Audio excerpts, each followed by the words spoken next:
He fell in love with his wife by 𝙸𝚗𝚡𝚎. Chapter 2. A very interested friend. For the next few days Holcroft lived alone. The weather remained inclement, and there was no occasion for him to go farther away than the barn and outbuildings. He felt that a crisis in his life was approaching, that he would probably be compelled to sell his property for what it would bring, and begin life again under different auspices. "I must either sell or marry," he groaned, "and one's about as hard and bad as the other. Who will buy the place and stock at half what they're worth? And where could I find a woman that would look at an old fellow like me, even if I could bring myself to look at her?" The poor man did indeed feel that he was shut up to dreadful alternatives. With his ignorance of the world and dislike for contact with strangers, selling out and going away was virtually starting out on an unknown sea without rudder or compass. It was worse than that. It was the tearing up of a life that had rooted itself in the soil whereon he had been content from childhood to middle age. He would suffer more in going, and in the memory of what he had parted with, than in any of the vicissitudes which might overtake him. He had not much range of imagination or feeling, but within his limitations his emotions were strong and his convictions unwavering. Still, he thought it might be possible to live in some vague, unknown place, doing some kind of work for people with whom he need not have very much to do. "I've always been my own master and done things in my own way," he muttered. "But suppose I could farm to suit some old quiet people, if I could only find 'em. One thing is certain, anyhow. I couldn't stay here in Oakville and see another man living in these rooms and plowing my fields and driving his cows to my old pasture lots. That would finish me like a galloping consumption." Every day he shrunk with a strange dread from the wrench of parting with the familiar place and with all that he associated with his wife. This was really the ordeal which shook his soul, and not the fear that he would be unable to earn his bread elsewhere. The unstable multitude, who are forever fancying that they would be better off somewhere else or at something else, can have no comprehension of this deep-rooted love of locality and the binding power of long association. They regard such men as Holcroft as little better than plodding oxen. The highest tribute which some people can pay to a man, however, is to show that they do not and cannot understand him. But the farmer was quite indifferent whether he was understood or not. He gave no thought to what people said or might say. What were people to him? He only had a haunted, pathetic sense of being hedged in and driven to bay. Even to his neighbors there was more of the humorous than the tragic in his plight. It was supposed that he had a goodly sum in the bank, and gossip said that he and his wife thought more of increasing this hoard than of each other, and that the old Holcroft's mourning was chiefly for a business partner. His domestic tribulations evoked mirth rather than sympathy, and as the news spread from farmhouse to cottage of his summary bundlings of 𝙫𝚗𝚡 and her satellites out of doors, there was both hilarity and satisfaction.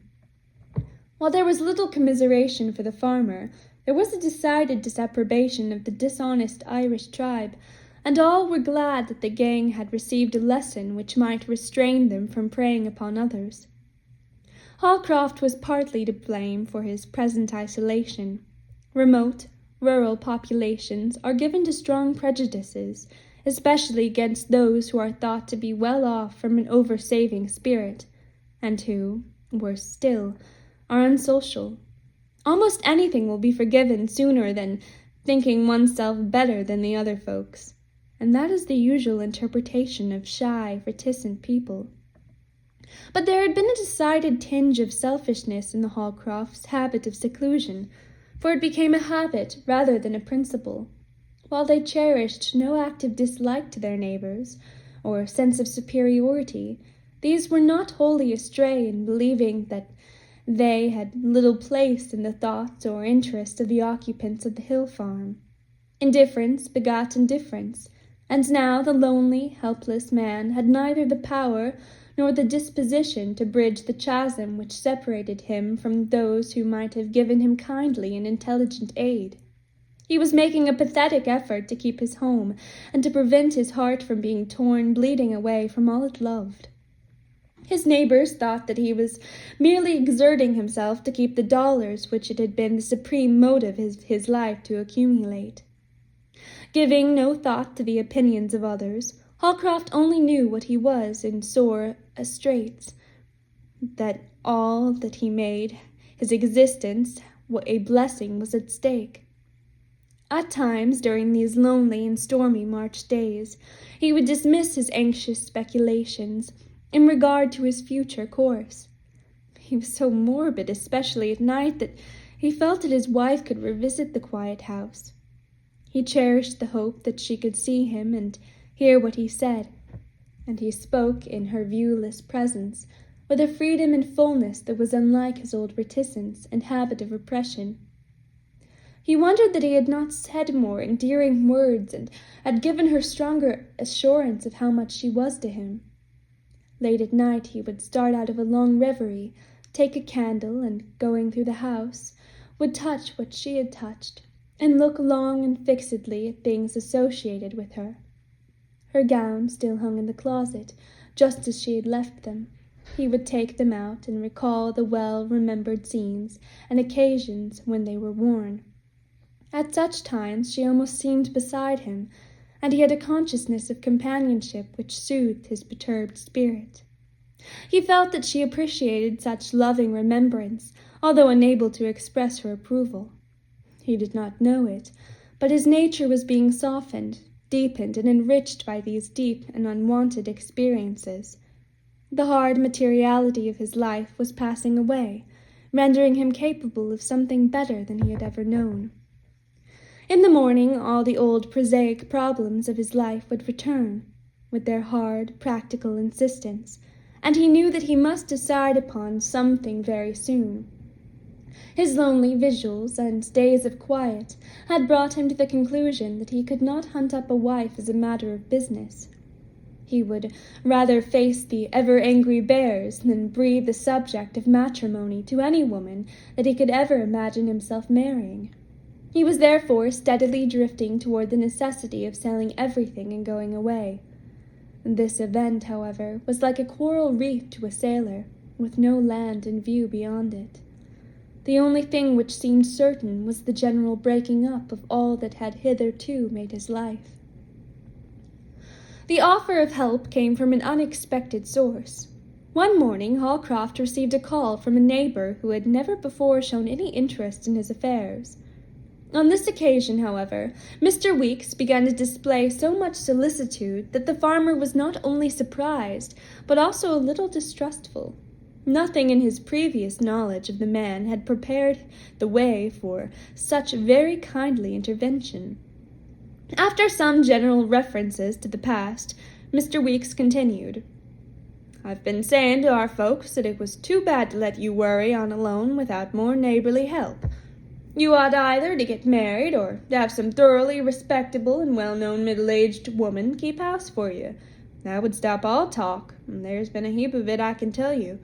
Of course, I and my folks don't believe anything's been wrong." "Believing that something was wrong is about all the attention my neighbors have given me, as far as I can see," Holcroft remarked bitterly. "Oh, well, you see, Holcroft, you've kept yourself so inside your shell that people don't know what to believe. Now the thing to do is to change all that. I know how hard it is for a man, placed as you be, to get decent help.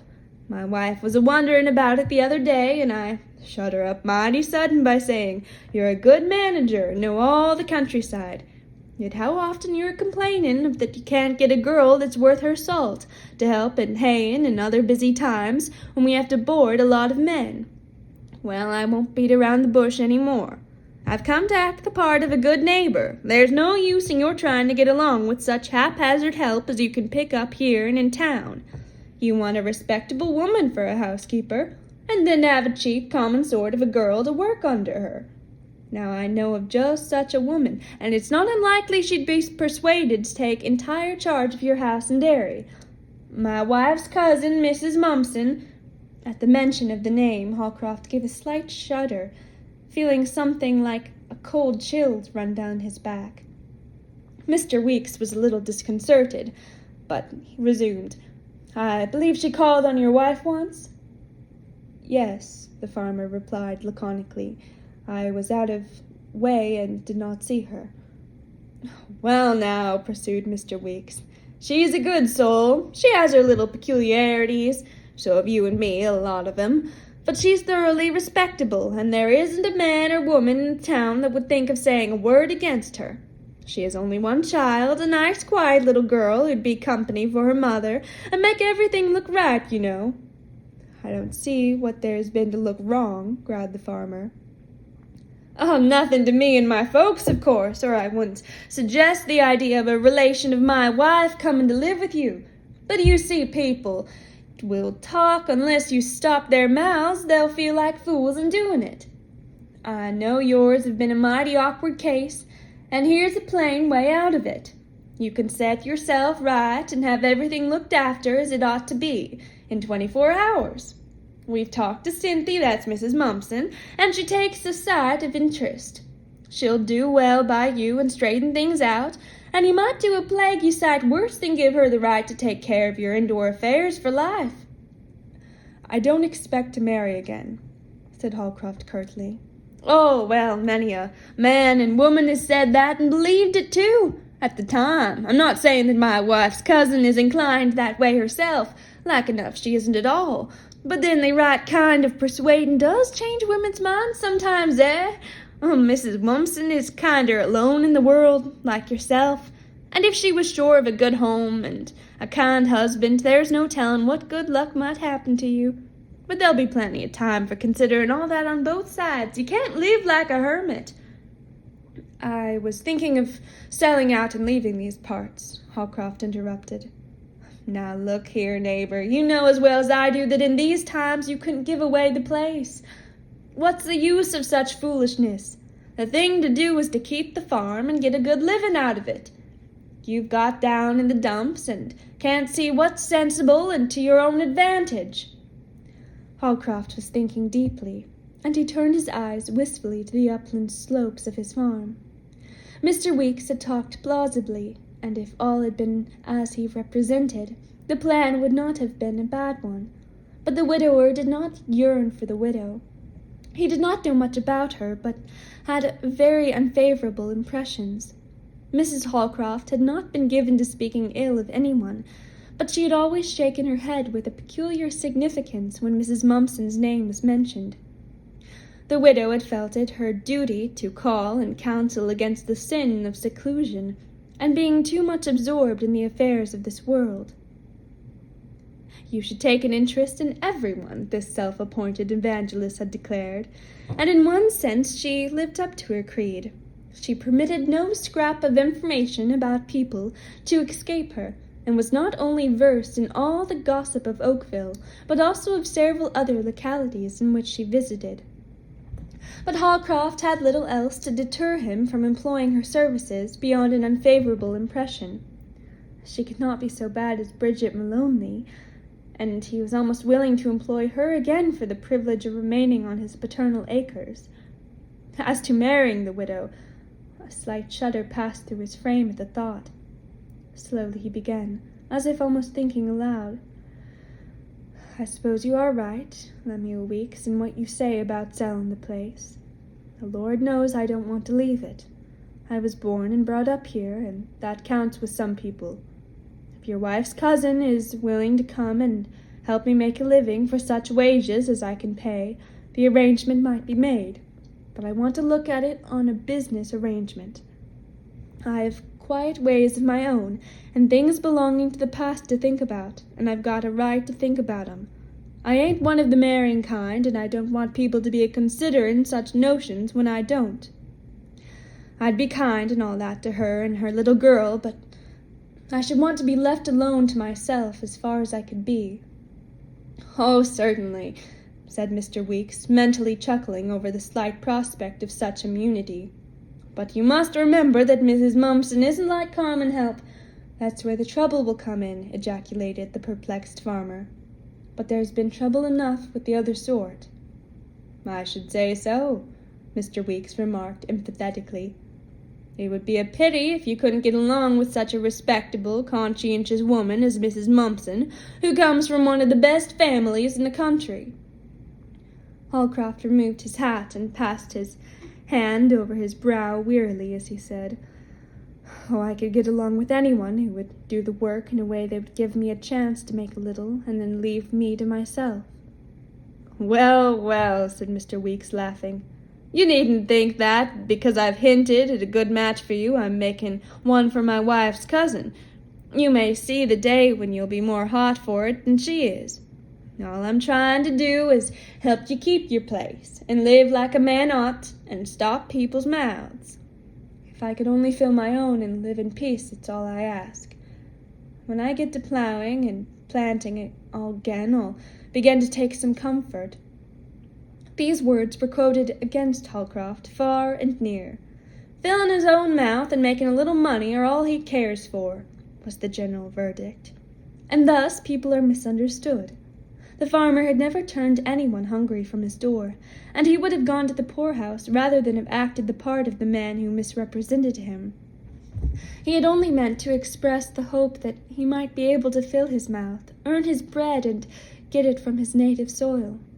Plowing and planting, working where he had toiled since a child, would be a solace in itself, and not a grudged means to a sordid end. Mr. Weeks was a thrifty man also, and in nothing was he more economical than in charitable views of his neighbors' motives and conduct. He drove homeward with the complacent feeling that he had done a shrewd, good thing for himself and his folks at least. His wife's cousin was not exactly embraced in the latter category, although he had been so active in her behalf. The fact was, he would be at much greater pains could he attach her to Holcroft or anyone else, and so prevent further periodical visits. He regarded her and her child as barnacles with such appalling adhesive powers that even his ingenuity at crowding out had been baffled. In justice to him, it must be admitted that Mrs. Mumpson was a type of the poor relation that would tax the long suffering of charity itself. Her husband had left her scarcely his blessing, and if he had fled to ills he knew not of, he believed that he was escaping from some of which he had a painfully distinct consciousness. His widow was one of the people who regard the world as their oyster, and her scheme of life was to get as much as possible for nothing. Arrayed in mourning weeds, she had begun a system of periodical descents upon his relatives and her own. She might have made such visitations endurable and even welcome, but she was not shrewd enough to be sensible. She appeared to have developed only the capacity to talk, to pry, and to worry people. She was unable to rest or to permit others to rest, yet her aversion to any useful form of activity was her chief characteristic.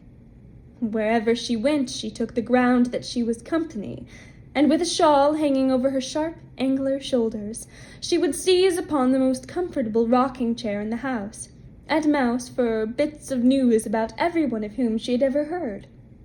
She was quite as ready to tell all she knew also, and for the sake of her budget of gossip and small scandal, her female relatives tolerated her after a fashion for a time. But she had been around so often, and her scheme of obtaining subsistence for herself and child had become so offensively apparent, that she had about exhausted the patience of all the kith and kin on whom she had the remotest claim. Her presence was all the more unwelcome by reason of the faculty for irritating the men of the various households which she invaded. Even the most phlegmatic or the best-natured lost their self-control, and, as their wives declared, felt like flying all to pieces at her incessant rocking, gossiping, questioning, and, what was worse still, lecturing. Not the least endurable thing about Mrs. Mumpson was her peculiar phase of piety. She saw the delinquencies and duties of others with such painful distinctness that she felt compelled to speak of them, and her zeal was sure to be instant out of season.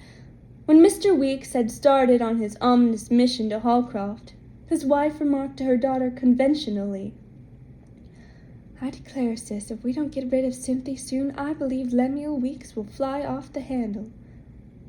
To avoid any such dire catastrophe, it was hoped and almost prayed in the Weeks household that the lonely occupant of the hill farm would take the widow for good and all.